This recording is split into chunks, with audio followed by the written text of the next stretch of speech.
years. Every time I say how long I have been a serial entrepreneur, it sometimes cracks me up. Thank you so much for joining. We are working on being here live every single day. I'm in a challenge. So, live for about 15 minutes, answering questions that I'm asked all the time from my clients, from people who hear me speak, or even watch live. I get inbox messages, and this is one that is huge. And I get it. I understand. There's so many terms that are used to describe the people that you will be selling to. If you're in business, and honestly, even if you are promoting yourself, your service, this information applies to actors, to comedians, to writers. It is a question of who is my ideal client, who is my ideal market. And I want to share with you that yes, you need to know. Yes, you need to know. Any business that's been around for any long period of time, they know who their people are. McDonald's knows who the people are. JC Penney knows who the people are. And so as you're building your business, as you're building your brand, you want to have so much intel about your ideal client. So I want to first start by saying you do not only do you need an ideal client, your target market, ideal client, I'm going to kind of use them a little simultaneously because some of you are, of course, are marketing to a segment of a population. So let me start. Thank you so much for the hearts. Your target market, of course, is a segment, a part of a market. Give you an example. You might be targeting people by a certain region. So you're working with people in Baltimore, you're working with people in Detroit, you're working with people in this zip code, you're working with people between this age range, okay? So that's a target, that's a segment of a market. You're working with men, you're working with women, okay? That's a segment, that's part of your market. But when people come to me and say, oh, well, I work with men, or I work with women, or that I work with whatever, go ahead and post your target market. What I want to share with you, tell me who your people are, and I'll tell you how much you need to hone in and get as much detail about that person as possible. When I get ready to write copy, so as some of you may know, I'm actually a copywriter for coaches, for people who create courses all over the internet. And so their Facebook ads, their newsletters, their product descriptions, their web copy, I write that. And one of the things that gets the most response from them is like, oh my God, I've had this website up for some time. How is it that now people are actually responding? People are engaging. Because I interview not just them, but I ask them, especially if they've been in business for some time, give me your 5 best customers. Okay, so I want you to start, even if you've never been in business before, not just your best, or not just your favorite. Okay, there's a difference because there's some people that you just really like, but they are not pulling the trigger and buying from you. So you want it to be your best customers, those who actually took the time to come to your conference, come to your event, hire you as a speaker. Those are the people that I talk to. And I ask them, what is it that they like about you? What is it they like about your business? What was their experience? You know how important it is when you get at the receipt. I love marketing. So at the bottom of the receipt, I don't care where you went. I went to Walgreens recently and they say, fill out this survey and you can get into $25,000. I went to Home Depot, fill out this survey and you can go into a drawing. Why? Because they know how competitive the marketplace is. More importantly, they know that you can go online and not ever have to come into a store. So what that intel, that information is far more than whatever they're offering you. So of course, I love doing it because I know a lot of people ignore it. But when you look at those surveys, that's the kind of information that you want to have and you want to gather from your people. So you want to know How was their experience? What did they gain from working with you? Why did they choose to work with you? Why did they choose you over someone else? What is it that's going to make them come back? And my favorite is to refer. You're in business right now and you are not getting intel from your current customers. You are, it's like you're shooting yourself in the foot. It is better.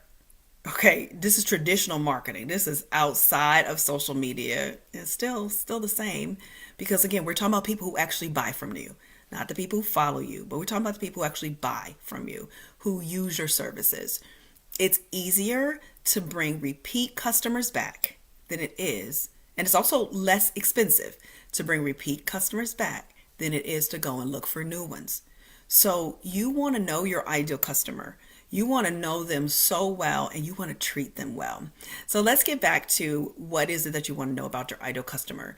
You want to know everything they're willing to share. I know that sounds like too much, but you want to know what we in the marketing world, and try to stay away from SAT words. Try not to be too technical. There are two types of data that you want to gather. You want to gather. See, that's how y'all know this is live. It's for real. It's psychographics and then demographics. So there's two, right? Demographics are that's old school, traditional, and those are things that you can normally research. You can check out anywhere, so you can find out their income level, number of children, marital status. Demographics are facts about your market.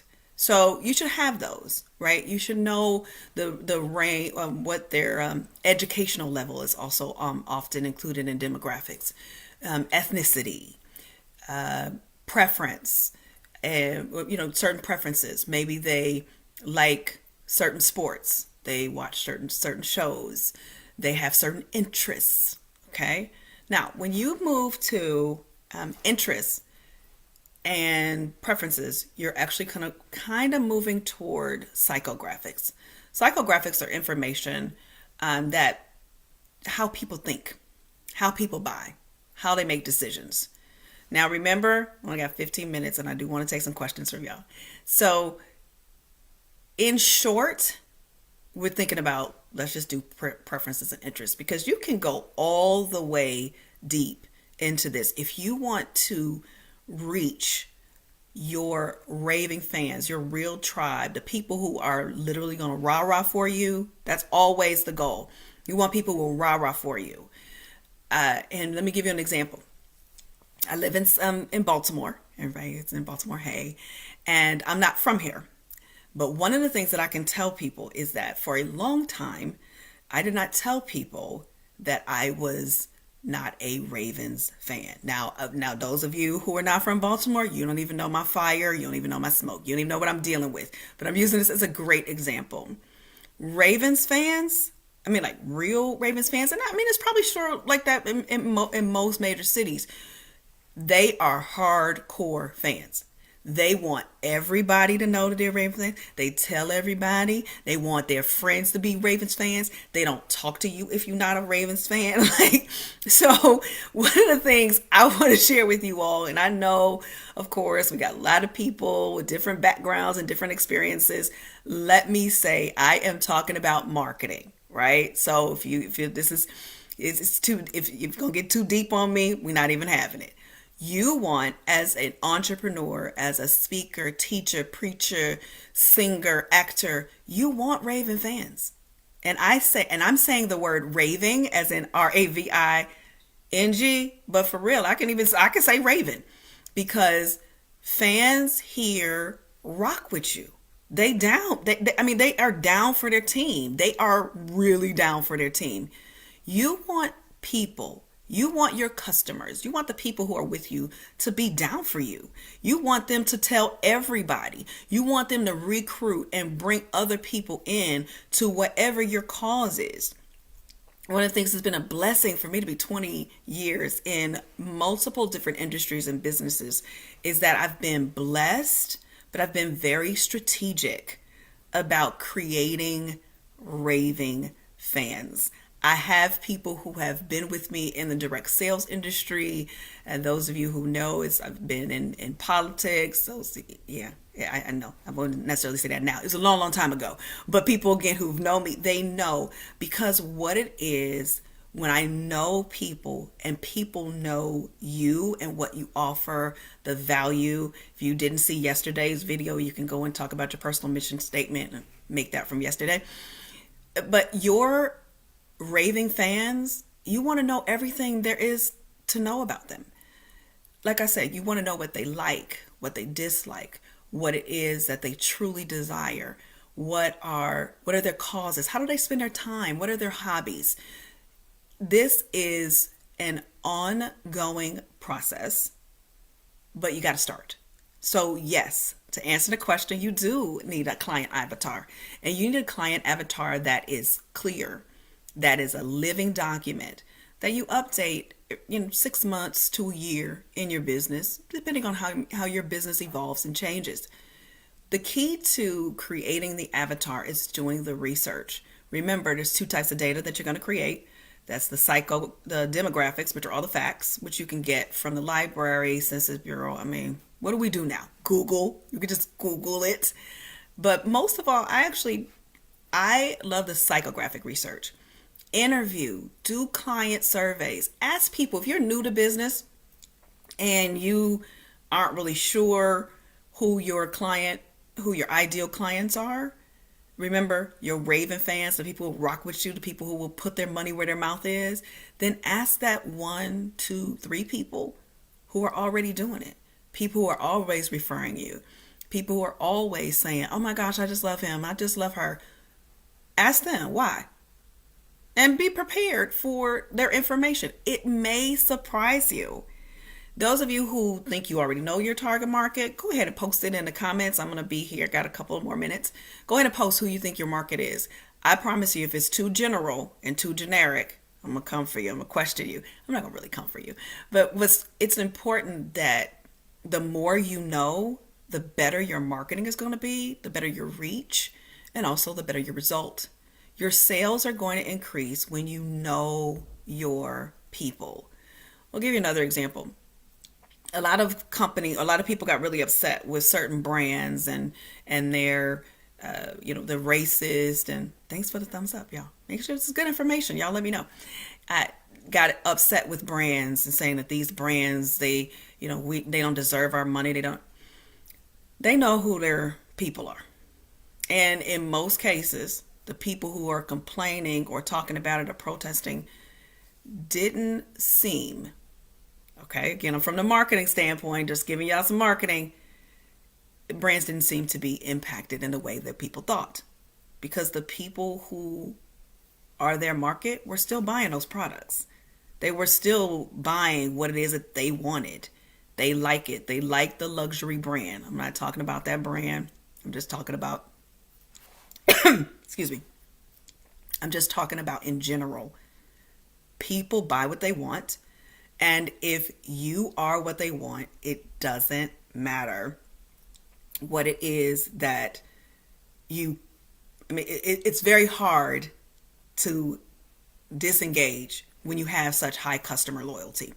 And so, hey, I got it. So 40 and older who are seeking a better health and wealth. So here's what I would question. Health and wealth are, in the mind of you as the marketer, the same thing. But there are some people who are at the gym on a regular basis that don't have a lot of money and may not even be interested in it. So, or again, wealth in terms of legacy. Hey there. I appreciate you sharing. So I would further dig. Why is it that health and wealth? I understand how you are thinking, but I just want to stretch you a little bit. You're a seasoned entrepreneur. I know you are. What makes a difference? How can you tell if someone is both interested in health and wealth? What are they doing outside of eating healthy and going to the gym? What else are they involved in? Where do they shop? Where do they go? Is wealth just luxury, or is wealth freedom and flexibility? It is wealth how you define it, or better yet, how your people define it, that's going to better you, give you a chance to better market to them. So I hope that helps you. I want to get a couple of any other questions. So yes, you need an ideal client. Yes, you need an ideal client avatar. Put it in writing. It'll make it so much easier. Know as much as you can about them. Interview those who already love you, who are rocking with you as your fans, and use that information and what they share about you so that you can market and attract similar people who will also rock with you. So I'm Shawn Mason, again, serial entrepreneur, copywriter for coaches, authors, and creatives. I want to help you market better because marketing matters. And for some reason, people just have an issue with marketing, or it seems to be intimidating or scary or whatever. Well, guess what? You got a marketing question, I want to answer it in 15 minutes or less. Our goal is to be here Facebook Live every single weekday at noon. Like I said, 15, 20 minutes. I look forward to hearing from you. And again, post your questions below. Also post your email so you can be part of our tribe, my peeps. Because again, my newsletter is the truth. Not just because I say it, because that's what my people say. They absolutely love getting it because it's funny. I'm always going to bring some comedy and also some truth. Old school wisdom, new school swagger. Yeah, pretty much my personal mission statement in everything that I do. So again, I love and appreciate you all. And I will see you back again. And that's a great question. Well, maybe we'll do with that this week. I'll see you back again tomorrow here on Facebook Live at noon. Bye, everybody.